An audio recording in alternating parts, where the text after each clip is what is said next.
I told him, "You don't need to bring anything to China. My daughter and I have everything we need. If you need medical care, I'll cover it. I don't see you coming to China as a burden at all."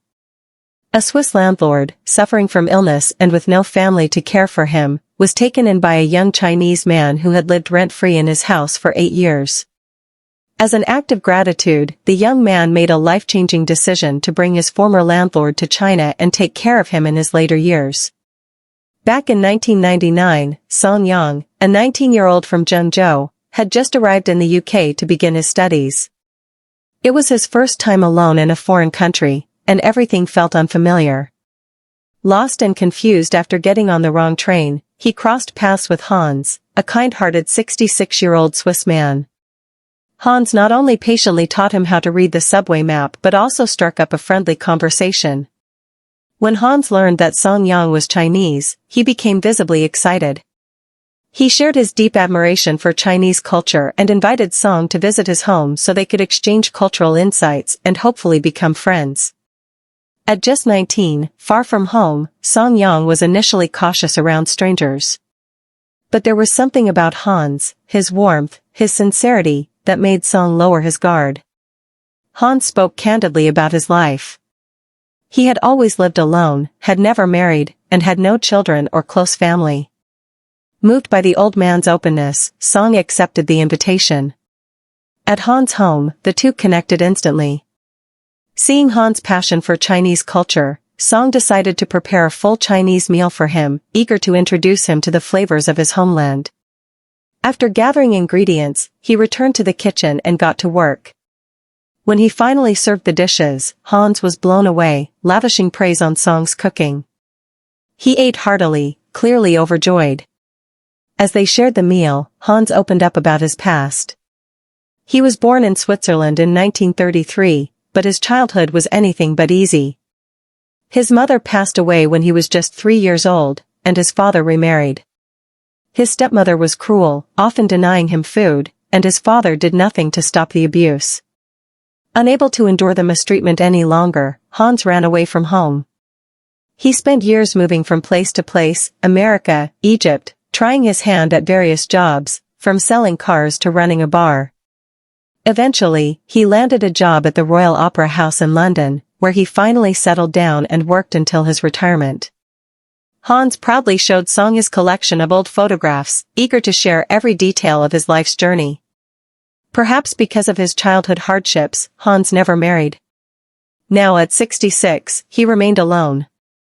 Though their time together was short, Song Yang felt lucky to have shared such a memorable evening with Hans. Before parting, they exchanged phone numbers, promising to stay in touch. Just 2 days later, Song received an unexpected call from Hans. What Hans said took him by surprise. "If you want, you can move in with me. I won't charge you rent. We can look after each other. What do you think, buddy? You in?" At the time, Song was living in a shared apartment, but the conditions were poor. Without hesitation, he accepted the offer. With just a few belongings, he packed up and moved into Hans' home. For the first time since arriving in the UK, he felt truly at ease. This home became his safe haven in a foreign land. Living together, Song and Hans grew closer, their bond deepening like that of family.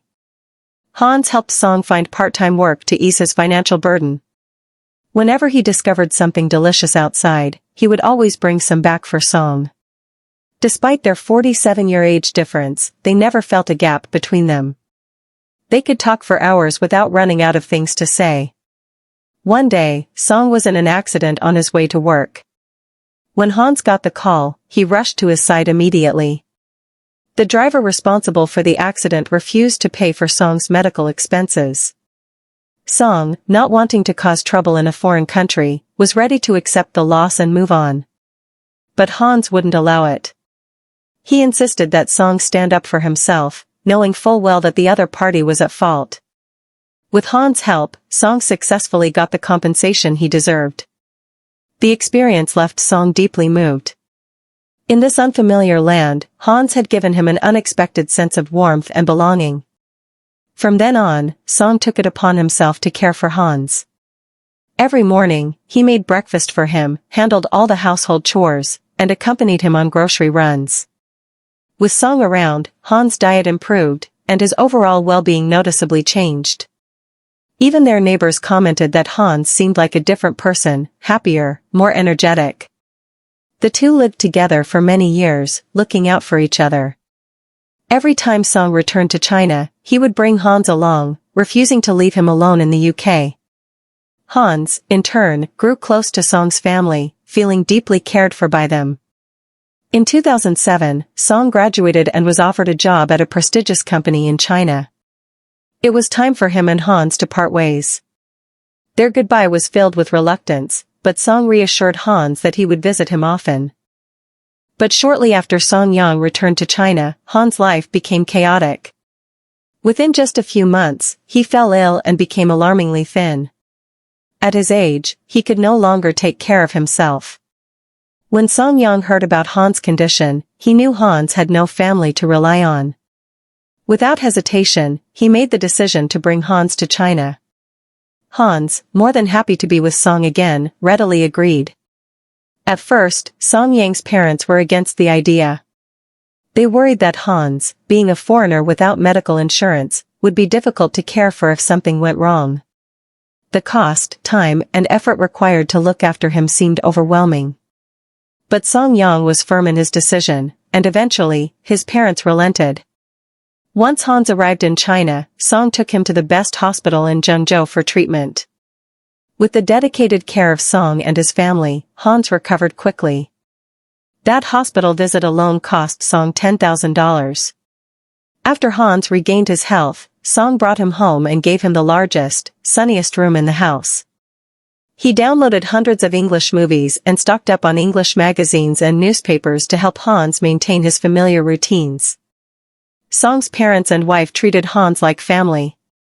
His mother, a doctor, knew about Hans' leg pain and frequently gave him therapy. His father learned to cook Western meals and kept a steady supply of coffee at home. Even Song's grandmother took the time to learn basic English so she could communicate with Hans. When Song was dating his now wife, he made it clear from the beginning, Hans was part of his life. If they were to marry, she would have to accept Hans as family. His wife, a nurse, fully supported him.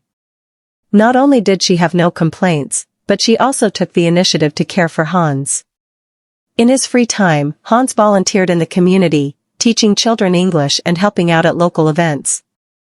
Soon, he became known as Grandpa Hans, the beloved old man with a warm smile and a kind heart. Like this, they happily spent another 5 years together. In December 2013, Hans suffered sudden heart failure and was admitted to the ICU. Despite every effort to save him, Hans passed away at the age of 81. Song Yang was devastated. He felt as if he had lost a piece of himself. He spent hours sitting in Hans' room, staring at nothing, as if time had stopped there. It took him a long time to accept the painful reality. Hans, the kind-hearted Swiss man who had become his family, was gone forever. "After I die, please let me rest in China." That was Hans' final wish. After negotiations, the Swiss embassy in China granted permission for Hans to be buried there. They even sent representatives to help Song's family arrange the funeral. When signing the cremation papers, Song Yang didn't hesitate when asked about his relationship to Hans. Without lifting his head, he simply said, "We're family. He was my grandfather." At the memorial, Song Yang fought back tears as he read the eulogy he had spent all night writing. "Hans and I were just ordinary people. We met during one of the hardest times in my life. He once took care of me, so I had the responsibility to take care of him. One day, I too will grow old. And I will tell my children and grandchildren about a kind Swiss grandfather. A man who spent his life wandering, who endured hardships, but who finally found his home in China. He will always live in my heart." As Song Yang spoke, memories of their journey together flooded his mind like scenes from a movie. For a moment, he was back at that subway station in West London, on a lonely afternoon 14 years ago. And there was Hans, reaching out his hand, offering the warmth of home in a foreign land.